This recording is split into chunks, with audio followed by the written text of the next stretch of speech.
So now Verizon says it is 4 p.m. And so we're gonna start here. Let me introduce myself. I'm Walt Parks. I am at Breakout County High School. I have been teaching here. This is my 11th year starting, and I have taught at a couple other places. And I teach basic ag science and ag mechanics. I taught animal science a long time ago in the past, and so I'm looking for some new ideas to come through on this session. And I'll let Marcus introduce himself. Yeah, for the last time this week, my name is Marcus Pollard, and I'm at Newton College and Career Academy. Been teaching, I think, 12 or 13 years. Like I said, I got to add it up every time I think about it. And I do not teach animal science, but we do have a strong animal science program here. I teach forestry and wildlife and a little bit of ag mech in the past. So looking forward to this session as well. Thanks, Walt. All right, thank you, Marcus. And remember, folks, if your video is on, we can see what you're doing. So just be cognizant of that. We'd love to hear from you. But if you do not have the floor, please keep your mic muted. If you have questions, please paste them in the chat. As I said, we have about 5 folks that have already volunteered, but I'm sure there's many of you that teach animal science that do great things in your classroom, and we'd love to hear from you. We'll try to keep the last 10 minutes open to discuss how people are going to approach teaching, especially animal science, in a virtual setting, in a distance learning type situation. And so just keep that in the back of your mind. And with that, I'm going to give you the order that you're speaking in. I've made everybody a co-host except for Philippe. Philippe, did you show up? I hadn't seen him yet, but we'll go in this order. We'll go Tom Lyles, Nancy Sale, Shelly Williams, and Caroline Waldrop. And I have given you the ability to share your screen if you choose to. If you don't, that's fine. That's up to you. And we're going to start with Mr. Tom, and if you'll take it away, take it off. I'm Lyles. I am teacher at Paulding County High School. Been there going on, I believe, 10 years or so. We are a 2-teacher department. I teach animal science and basic ag and animal production. And we're lucky enough at our school to have sort of kind of a miniature farm, so to speak. We have goats and sheep and chickens. And we're kind of a unique situation because where we are, kids, first time they see the goats, say, oh, I've never seen cows like that before. So we're starting from scratch trying to teach these kids just the difference in farm animals. And I grew up on a farm, so I take it for granted. But I do things just to try to get them to buy in. I know in a lot of the other sections I've been in this week, they've talked about using food. Well, I do a couple labs where, and I have nothing written down. I kind of wing it from year to year depending on the students. But we have bring your own recipe or bring your own cut of meat, and then the kids will do their own thing, and then we'll cook it. We have chickens, so we're able to candle eggs, just to try to get them hands-on to buy in everything. That's mainly what we try to do at Paulding County, because a lot of these kids, like I said, have never done anything with animals, period, outside a cat or dog. And we try to incorporate some of that as well, small animal care. We use fruit to give injections. We go with the different kinds of injections and all that other sort of kind of stuff that a lot of other people have talked about. But it's kind of difficult to teach it in an urban setting because we really don't have a lot of farmland, where we are. But that's sort of kind of what we do. I just try to build relationships with the kids just to try to get them interested. And then we spend time at the barn. We spend time at our chickens. Excuse me. We even have some kids end up being interested in showing. So, and everything being virtual, like we have last year, I did a lot of lecture slash hands-on things for the kids. But it's really, I'm interested to see how some other people handle the virtual aspect of the animal science.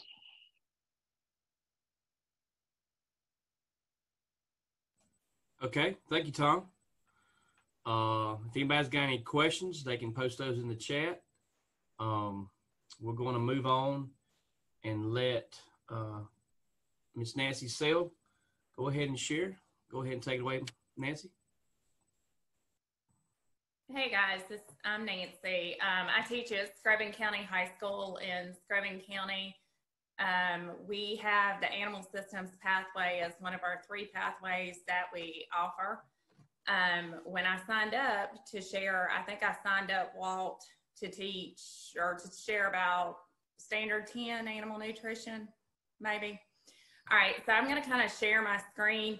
If you were in vet science the very first time Zoom meeting we had, I shared on animal health. I get my animal nutrition unit from the Texas A&M Partnership for Environmental Education, and the peer website. I will go find that link and share it with y'all a little later in the chat box. But I kind of want to walk through what I do for my standard for animal nutrition. So if I can get it sharing.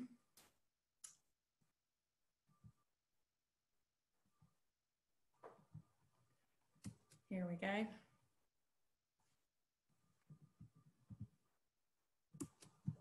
Sorry, let me get back to my drive. We're fixing to get a storm here in Scrubbing County, so my internet's a little unstable.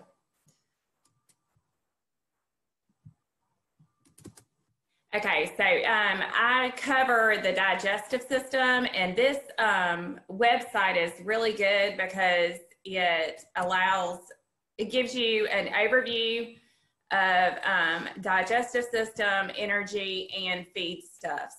So I start with the digestive system, and as you can see, there's a structure and function of the digestive system, and it goes through both ruminant and non-ruminant digestive systems.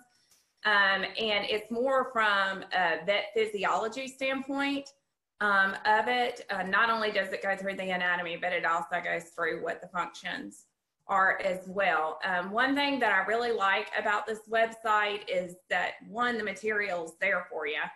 2, if you don't feel like making a guided notes off of the PowerPoint they give you, because I do fill in the blank guided notes, they a lot of times give you a guided notes paper for you to use. And 3, they build in formative assessments so that you can kind of assess where the kids are as you go. But we go through that, and then one of the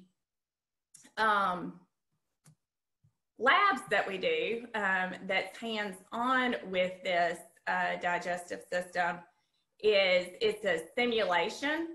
And so basically my students go through the whole, what would be a monogastric digestion of what is the equivalent of banana pudding. So I buy pantyhose or stockings, depending on where you're from. I buy the small Ziploc bags. I buy gallon-sized Ziploc bags. They need scissors. I buy green dye. I've got pipettes that the students use. And then I've got, so I set out a beaker of clear water, a beaker of green water. And then I walk them through a demonstration of what they're going to do. And then they go through it themselves. But basically, ahead of time, you need to have the graham cracker and the banana. So they are going to start off with their hands. They'll take a third of a banana and they start squishing it together. And those of you who are familiar with digestion, you know that that process is mechanical digestion, and they're really quick to pick that out. We're going to add some clear water to it, which simulates the saliva, which starts with our chemical digestion.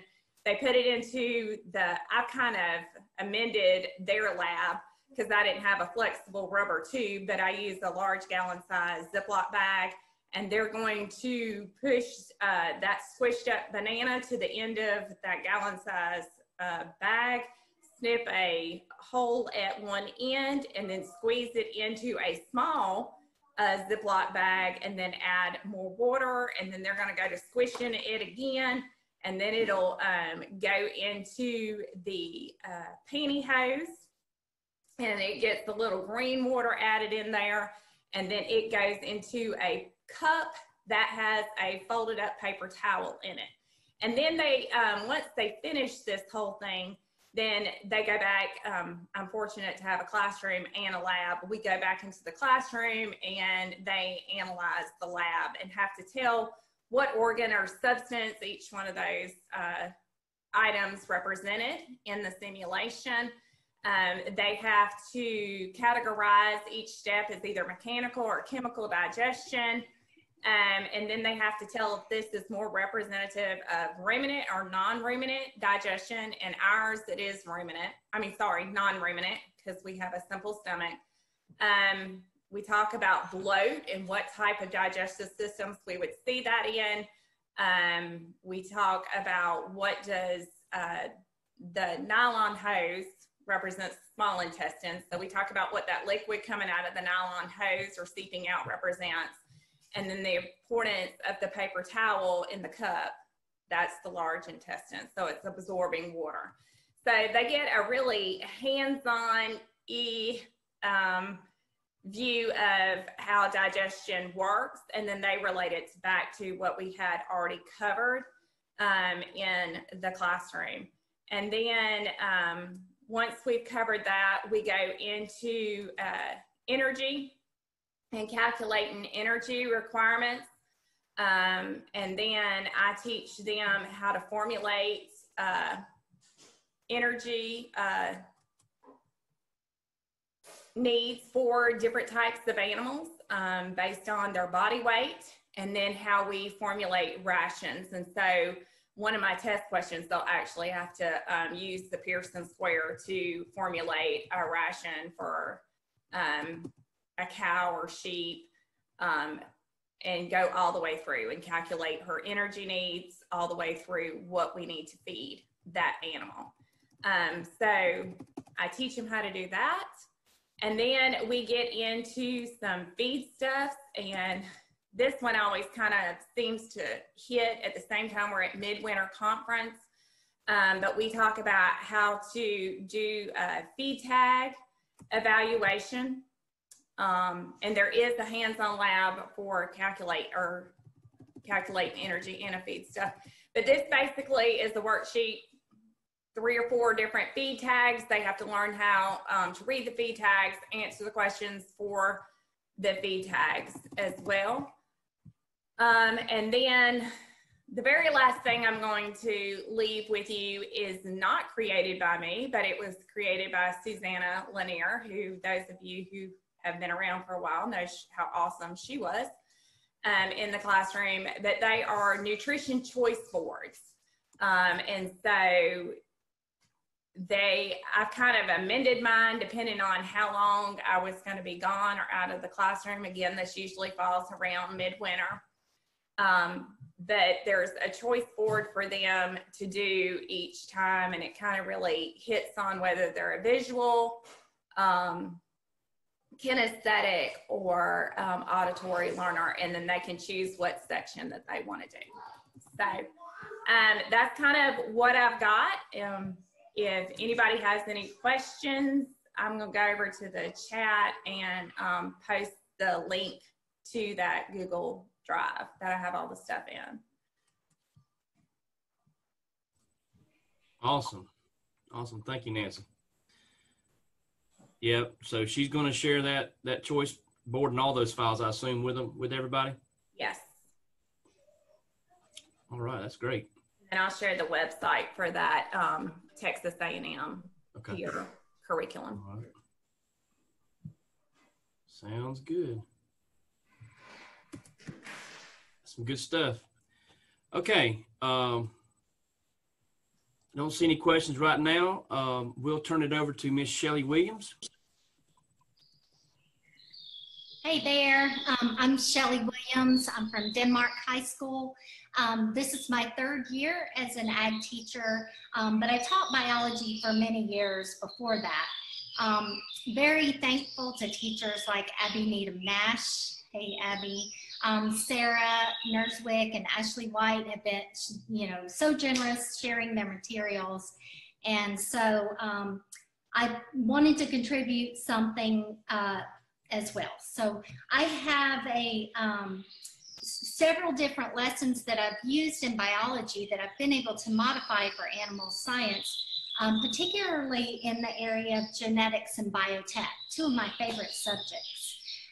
So the first one I'll show you is how to go from DNA to a chicken in several different versions. So I'll start off with some type of instruction, like a PowerPoint.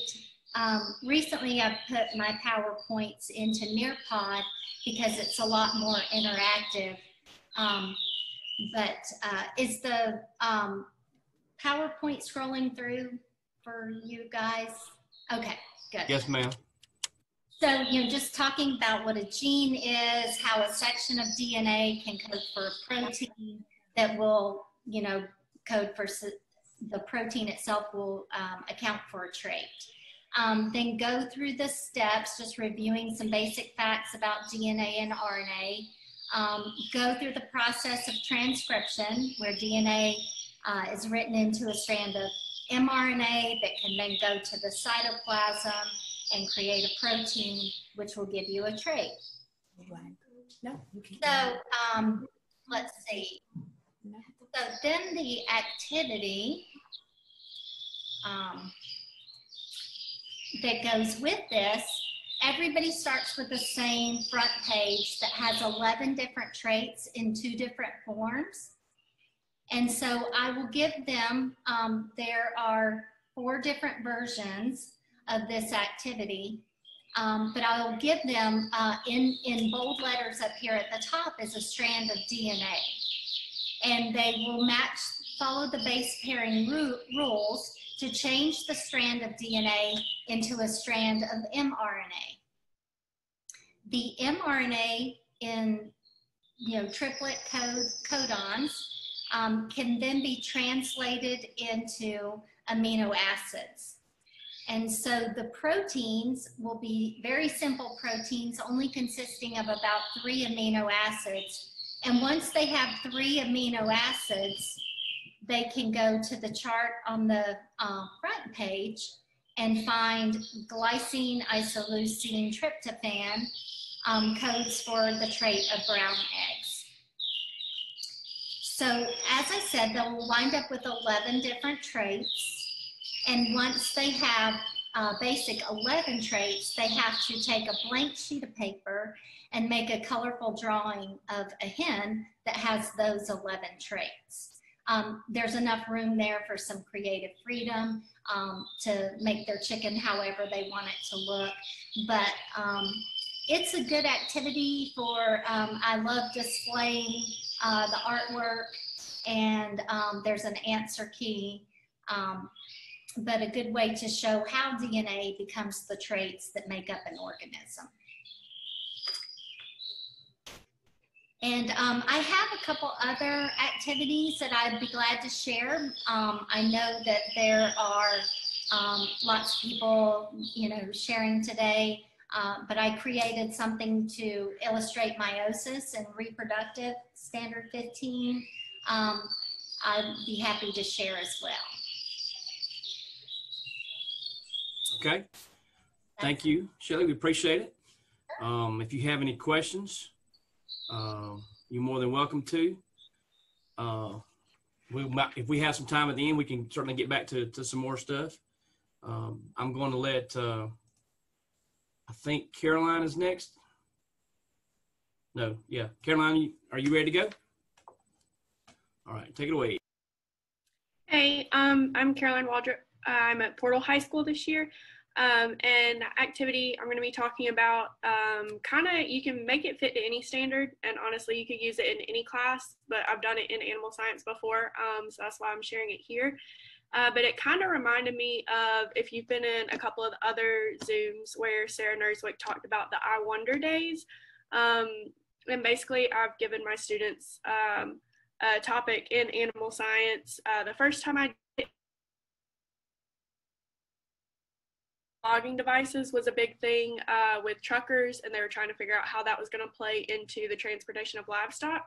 But I give my students a topic and show them a couple of examples of discussion meet videos, and then have the students use a day or two of research to come up with their own plan and opening statement, and actually participate in a mock discussion meet in class. So it's pretty simple. I've used the state discussion meet rubrics for it, and I'm actually about to share the topics I most recently came up with that fit with some of the animal science ag ed standards. So let me share that real quick. Okay, so this is a slide that I put on the board the last time I did it, and I had students choose which topic they wanted to go over, and broke them into groups based off of which topic they wanted to talk about. And then they had 2 days to do their own research, and then that Thursday and Friday, they actually did mock discussion meets. And during the discussion meet, I used the state discussion meet rubric to come up with a grade for them. And in addition to everything that's on that rubric, I also said that each student had to give 3 specific facts during their discussion meet, so that I knew they were doing their own work and not just bouncing off of other people's ideas. And this actually got them thinking about their own perspective of the animal science stuff, as well as hitting some of that leadership that we try and teach in all of our classes. And so obviously this can be modified to use with any subject or any standard. But like I said, I've done it in animal science before. And so that's why I shared it here. In this slide, I put in the Ag Teacher Share Drive earlier. So if you go under the Animal Science General folder in that Ag Teacher Share Drive, this slide is on there. And the only other material I really need is the discussion meet rubric, and then you can go on YouTube and find all kinds of examples of discussion meet videos from American Farm Bureau and Georgia Farm Bureau. So if y'all have any questions, I'd be happy to answer those, but that's something I use to kind of teach leadership, and also teach them different subjects in the animal science industry, where they kind of get to come up with their own direction where they want to go with it. Okay. All right. Thank you, Caroline. Going back to Nancy's, the second link she put in the chat, it does work now. We have the correct permission set on that one. So if you want to download anything out of there, we're going to try to put that as well into the Ag Teacher Share. And I'm sure there'll be a question about the Ag Teacher Share. We're going to send out directions to do that. But if you want to send an email to Katrina Pollard, she can get you set up with access to that. I think probably everybody that's been in any session before has gotten access now. I bet she has fielded a lot of emails. Yeah, Walt, she's having to approve one at a time. Yeah, I'm sorry about that. I wish we could pass some of that off to somebody else too. Yeah. Anyway, that's really good. That's good stuff. Okay, you can end sharing screen now. There we go. We're good. Philippe, did you ever make it in, buddy? I don't think you made it in. Okay. So any other questions for any of our speakers so far? We had one, Nancy, which topic in the animal science curriculum on the peer website?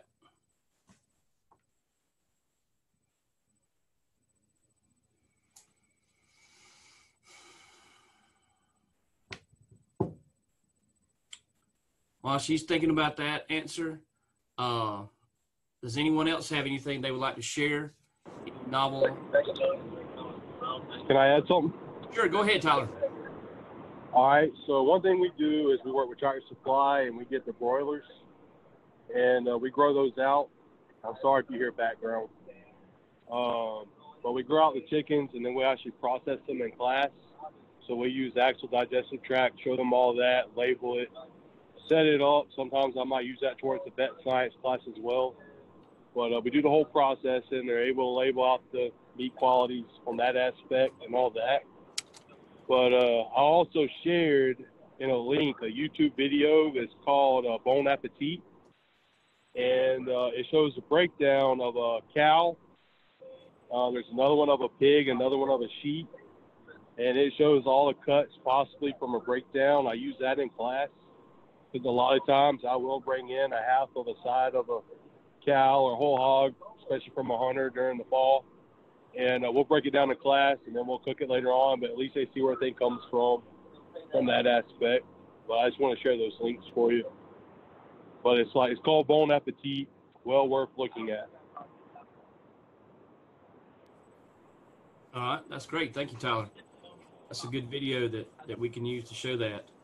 I know my coworker Lonnie Giddens grows broilers at his house, and he's brought several up here and processed them and talked about the different parts to the kids. We've also, I don't know if we could do that today with the current situation, but we've also taken our students to a meat processor, and he's broken down either a cow or pig in front of them too, and that kind of gives them a little bit more that our food does not come from the grocery store shelves or Walmart, that it actually is produced, and somebody has to process it. So. Well, all right. We end up going all virtual. I'll end up doing some videos from a processor locally, and I'll post them on YouTube for y'all. Okay, great. Go ahead, Marcus. Well, I just shared a link. Supposedly this link will allow people to add themselves to the Google Share Drive. I can't tell because I'm already on the Share Drive, so when I click it, it takes me to the Share Drive. But if somebody's new and they haven't had access to it yet, try that link. If it doesn't work, email Katrina. All right, great. That would save her a lot of time. Y'all could sign your own selves up. That'd be great. Hey, well, right. Yes, Nancy. I can answer that question now. Okay. Go ahead. Well, I'm trying. We're on the struggle bus right this second. If you want to just stop your video and just do audio only, it may work better. Okay. Can y'all see the Ag Sciences? Is it sharing? It's thinking about it. It's thinking about it. Well, I've stopped my video. Has that helped? It's still thinking about it. Here we go. Okay. All right. Normally, Scroven County has amazing Wi-Fi. All right. So you can see in the Ag Sciences, this is the website for it. If I were to go back, it would show that there's several different areas that you can go into. They've got the Ag Science, Vet Science, FFA Vet Science, and some other ones, Life Science and teacher requested stuff. So I just clicked on the first one I could find or went to it. When I was talking on Monday about the animal health unit that I do, I use this parasites and the vaccination, but they do all the way through physical exams, nutrition, they have vet tech procedures, and then some other lessons that are on there as well. Something new to this, since I've been here, is the videos. So if y'all wanted to check those out, they've got videos that have now been added. And so that is kind of the website that somebody was asking about. You can kind of go into any one of those areas and it'll get you. And I think that some of it crosses over. So I hope that kind of answers the question of whoever was asking. Okay, thank you very much. All right. Does anybody else have anything they wish to share that they do in their classrooms?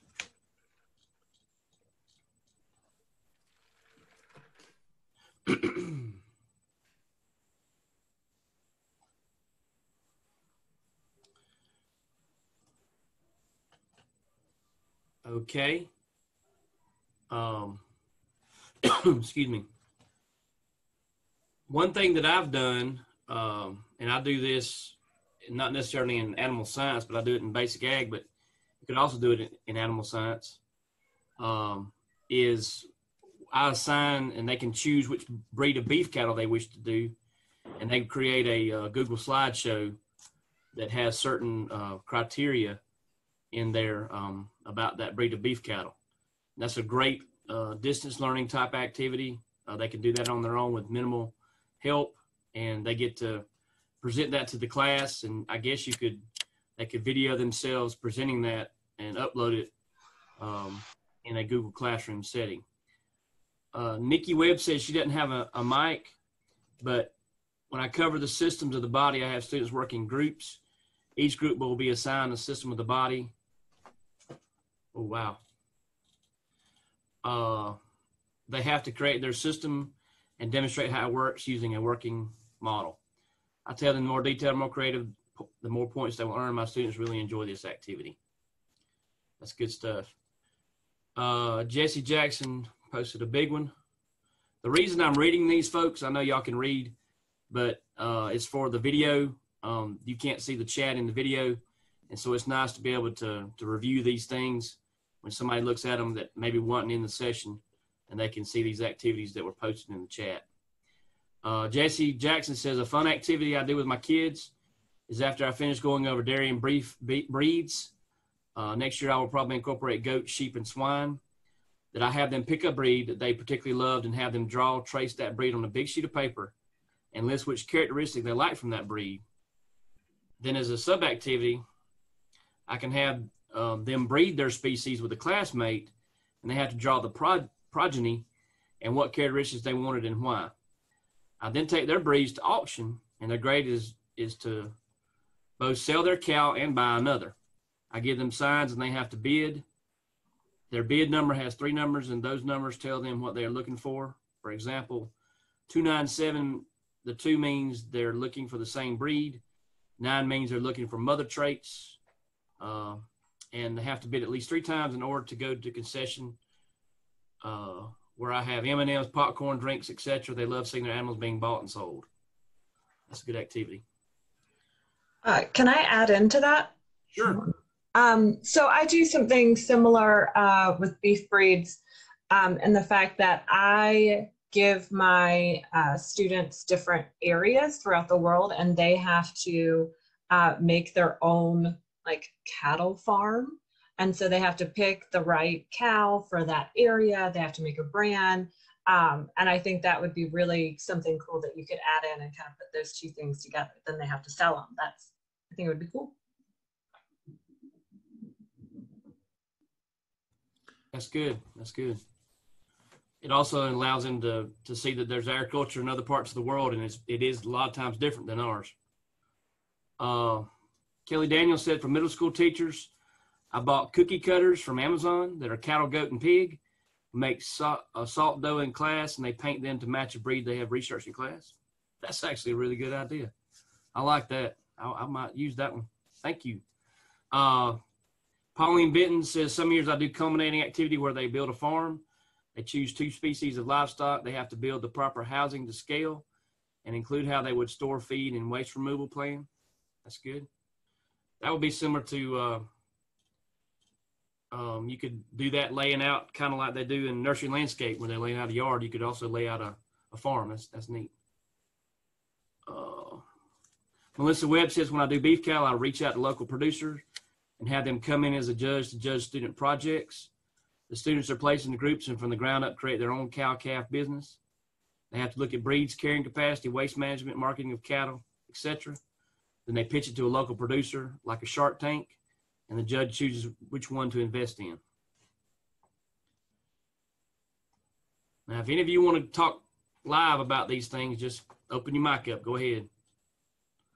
I'm just reading them for posterity.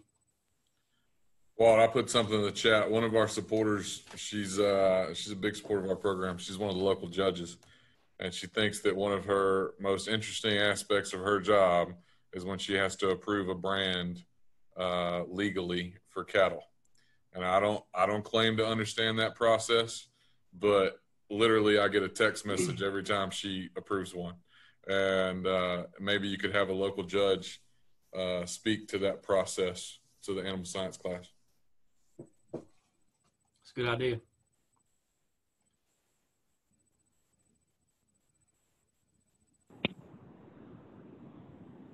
Go ahead, Tyler. Okay. You just said something about he had to approve the brand. Is that for the state records? Yeah, I guess so. I just know it's part of her job. There's something that she has to do. out in the sandbar today. Okay. Nancy Sales said for the swine industry, the students create 3D piglets out of Coke bottles. They take the label and wrap the bottle with masking tape and then have to correctly paint the piglet according to the pig breed they choose.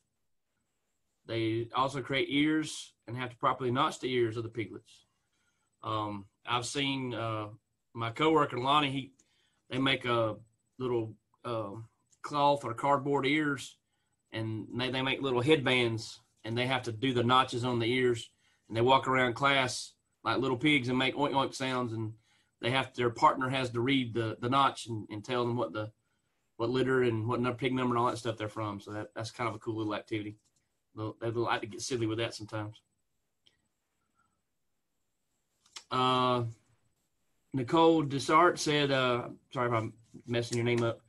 Digestive system review project we do. I bake cakes and they have to provide the frosting candy, and we build a monogastric poultry and ruminant digestive system on 3 different cakes. They fill out a lab sheet describing what type of candy food they use for each part and why. I've also used this to review the functions of each system. Then, of course, we get to eat our cake. That's cool. Hey, Walt. Yes, go ahead. Hey, this is Tyrone Castile from Woodland. Hey, Tyrone. We do a lab in animal science. It's really based on the meat judging contest. So I go to the local grocery store. I get the guys, I go beforehand. I get them to wrap all the cuts of meat that they have with a clear label with the label in the back so the kids can't see it. So we set it out one day. They go through after we prep for it. They do the ID, do some evaluations, do some measurements. And then the next day we go back in and we have a second lab. We cook all the cuts of meat and then they do a texture taste evaluation. And they have to sample everything that we have.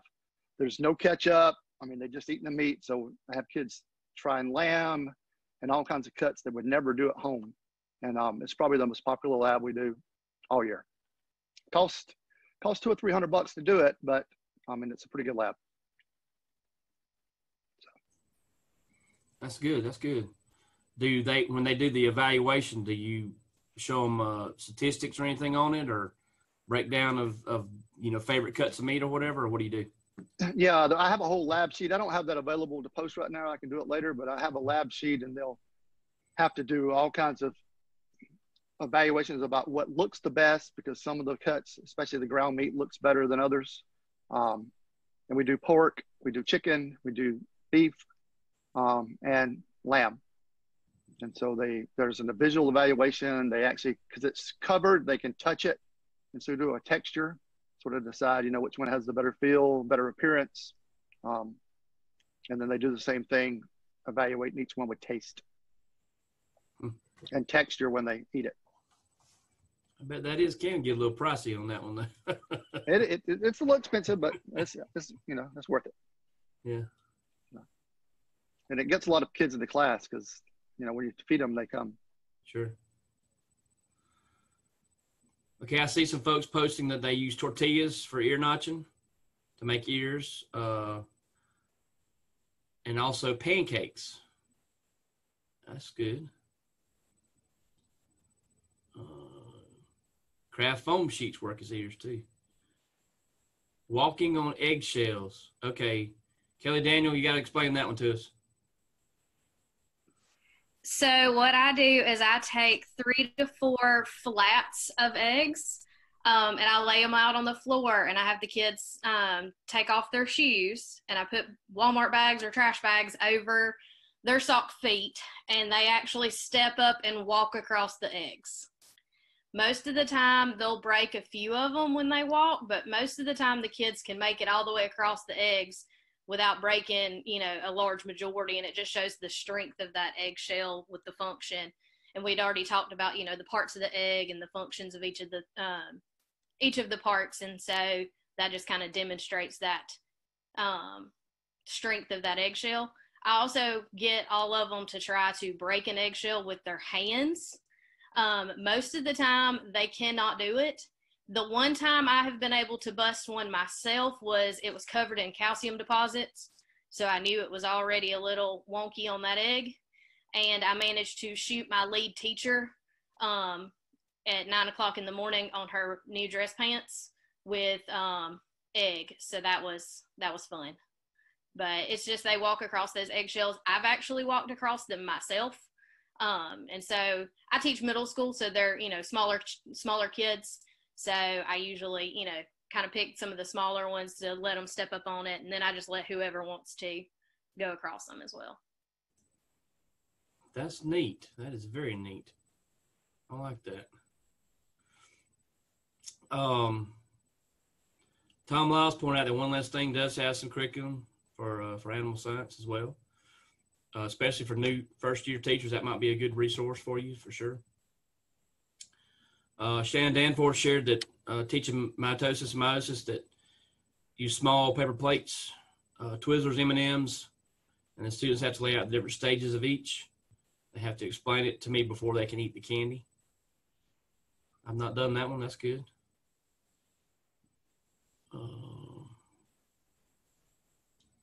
Paula, Benton,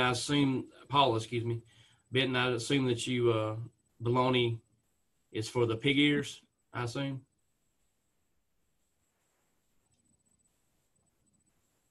Okay. Yeah. All right. Anyone else? Yeah. Yes. Okay. Yes. Okay. Cool. So there's a lot of choices for pig ears.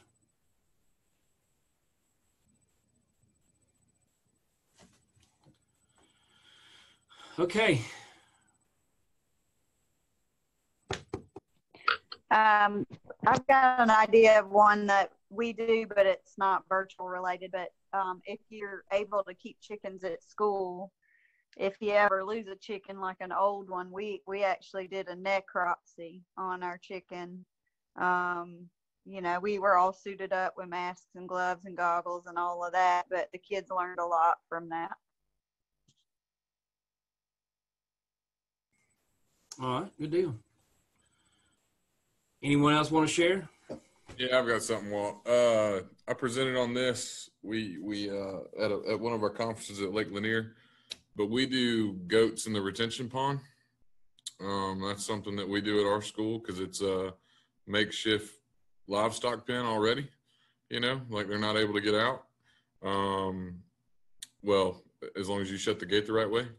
I got a text message one time from my CTE director with a goat in his arms, and he pulled up to the school and they were out, and he got challenged with catching them. But anyway, they maintain the retention pond, and so much so, like, you know, at first it was just an easy place for us to catch the goats, but quite literally, I've been on the phone today trying to hunt down dairy calf hutch, you know, for housing, because our school system wants to move them around to the different retention ponds. And we already did that, but they want us to start moving them around to more to help control the retention ponds. So, you know, maybe that's something that you can do with your maintenance department and goats. So. Yep, that's a good idea. Janet, would you talk about a little bit about the egg development in clear cups? I've seen that, but for some people that haven't, could you briefly describe that for us? I think I'm unmuted at this point. Yes, ma'am.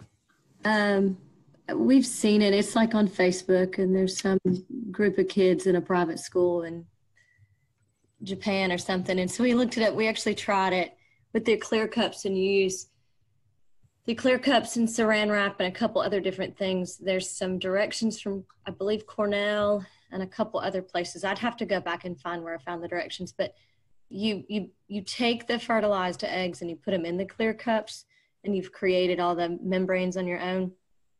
And I thought it was going to be a complete bust. the thing was cooler than crap. You could see all the chambers of the heart. You could see the eyes develop. You could see everything. I did not pump in any like straight O2 or anything. Like, I forget what day you're supposed to do it on, but we got to day 12. We had live embryos clear to day 12, and it was cool because no one comes downstairs. We call it the dungeon. Nobody comes to my room, but it was neat enough that they were bringing their science teachers down. So that was kind of cool. It was just something neat to do. I was wondering, I've seen that video, and I didn't know if that would work or not. I hadn't tried it, so that's cool. I haven't seen it to the very end, but day 12 is still cool enough to see, and it was definitely something I'd do again. Cool. Thank you for sharing.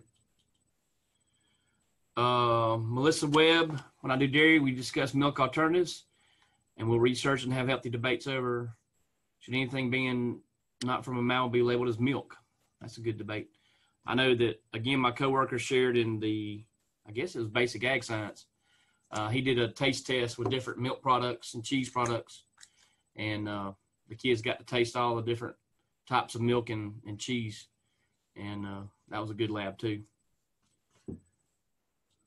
You know, Walt, something else, there's usually a food question on the Farm Bureau discussion meet stuff.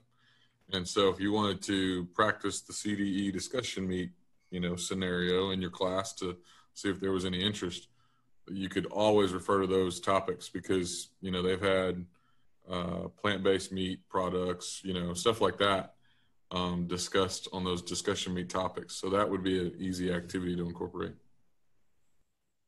Okay. So let's use a few, the last few minutes we have for any kind of virtual ideas people have.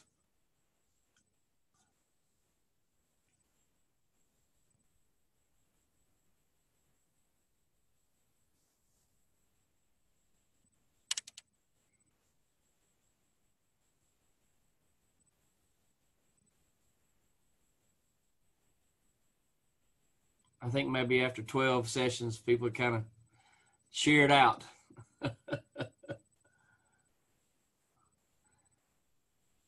Hey, we've had some troopers. There's a lot of familiar faces that have been popping up in these things.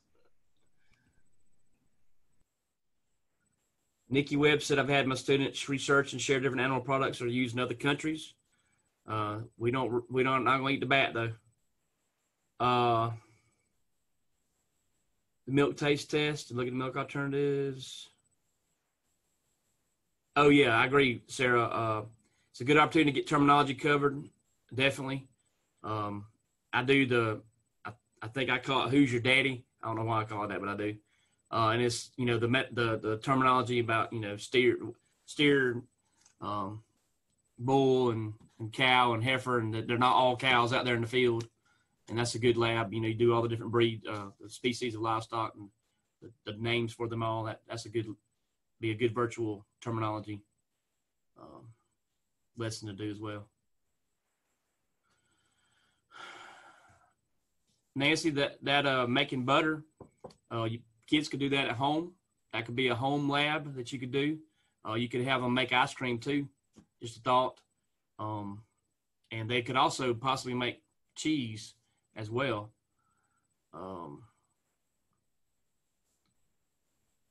Dr. Pickering, online livestock judging sites. There's several of them that they can go on and judge livestock using videos or pictures. That's right. Dirty Jobs and Dr. Pole videos. Yeah, my father watches Dr. Pole pretty much all day, every day. Videos served in front of live animals to drive home points. That's true. That's true. I saw that video, CJ. That was pretty awesome.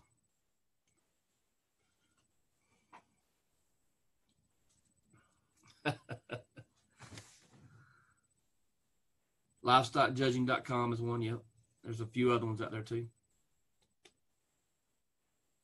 Okay. Unless anyone has anything else, we're not going to belabor this one. I think there's been some great stuff shown. Caroline Waldrop says UGA did a weekly virtual livestock judging competition this spring, hoping they bring it back if we go virtual again. They gave prizes every week for reads and submissions. That's good. That's very good. Brandy Austin shared a link. Dr. Harris, welcome. I've done a lab with the ruminant digestive system in cows and bread sandwich bags, orange juice with a paper towel. All right, well, tell us about that, Dr. Harris. If you got a microphone.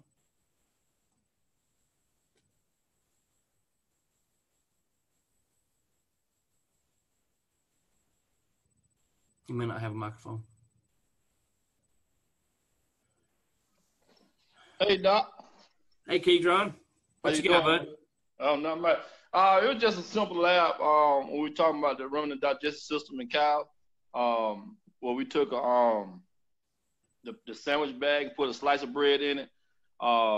Used some students use Coca-Cola or some students would use orange juice, and pretty much we'll cover it up and just shake it up for like a minute or two, and students have to tell whether they have the rumen, the reticulum, or mesum, or the abomasum digestive system. And so based on what the bread looked like once those the gastric juices and everything, and they digest and so forth, what it looked like. So that's all we do. Interesting approach. I like that. Thank you, sir. Krista shared a genetics choice board, sidewalk chalk to draw out mitosis, meiosis, flip grids explaining the process. Same thing with the digestive system. Students also instigate a breed similar to what Lori suggested and create a screencastify video or Google Slides or other something to share breeds with class. That's right. Yep. That's good stuff. Speaking of that, state staff, especially for you new teachers, call on your state staff if you need them. They're there to help you, and they're more than willing to help you. Also, the Georgia Ag Ed website has plenty of lesson plans. Started way long time ago, and it gets better every year. So those things are available for you. There's that link that we'll also send out again about how to sign up for the Ag Teacher Share Drive. And there's a lot of stuff out there. So it's going to be a good year despite all the trials and tribulations that we're going through. Ag teachers are farmers at heart, and they'll overcome obstacles just like we always do. Promise of a new day. Just keep that in mind. Marcus, you got anything else? No, bud. I would say, like Walt mentioned earlier, that we've kicked around the idea of doing some of these throughout the year.